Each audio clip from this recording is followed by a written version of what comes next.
Hi hello friends, இன்றைக்கி நம்ம செய்ய போகிறது ஒரிஜினல் பள்ளிப்பாளையம் சிக்கன். இதில் பெருசாக மசாலாலாம் இல்லை, கம்மி, ஆனால் டேஸ்ட்டு ரொம்ப நல்லா இருக்கும். இப்போ நம்ம அடுப்பை பற்ற வச்சுக்கலாம். இல்லை கொஞ்சம் மண் அடுப்பில் செஞ்சால் நல்லாயிருக்கும். இஞ்சியும் பூண்டையும் நல்லா தட்டி எடுத்துக்கணும். இஞ்சி ஒரு 50 கிராம் மாதிரி எடுத்துக்கலாம். பூண்டு ஒரு 15லேருந்து 20 பூண்டு நசுக்கி எடுத்துக்கலாம். லோ ஃப்ளேமில் சிக்கனை சமைச்சாதான் சிக்கனில் உள்ள தண்ணிலாம் லீக் ஆகும். மசாலா டேஸ்ட் இருக்காது, சிக்கனுடைய ஒரிஜினல் டேஸ்ட்டு தான் வரும். இது இட்லி, தோசை, சாப்பாடு, சப்பாத்தி எல்லாத்துக்கும் கரெக்டாக இருக்கும். இதில் நல்லெண்ணெய் ஒரு 2 ஸ்பூன் ஊற்றிக்கலாம். ஜீரகம் 2 ஸ்பூன்,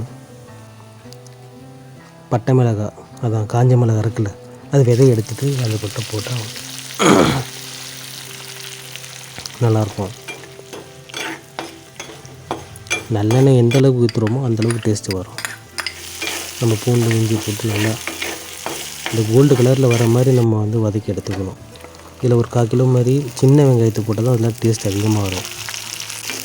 கருவேப்பிலை ஒரு கைப்பிடியாவது போட்டுக்க வேண்டியதான். போட்டுக்கிட்டு ஒரு 3/4 கிலோ கறி சிக்கனை போட்டு நல்லா வதக்கி எடுக்கணும். தேவைக்கேற்ப உப்பு போட்டுக்க வேண்டியதான். உப்பு போட்டு நல்லா கிளறி விட்டு நம்ம அதை தம் மூடி வச்சுக்கணும். ஒரு 20 நிமிஷம் வரையும் மூடி வச்சு அது சிக்கனில் ஒரு தண்ணியிலேயே அது வதங்கிடும். 10 நிமிஷத்துக்கு ஒரு வாட்டி நம்ம எடுத்து கிளறி விடணும்.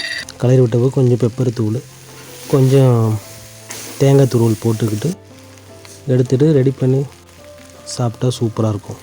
பிடிச்சா லைக் பண்ணுங்கள். இன்னும் வில்லேஜ் ஸ்டைல் சமையல் வேணும்னா ஃபாலோ பண்ணுங்கள்.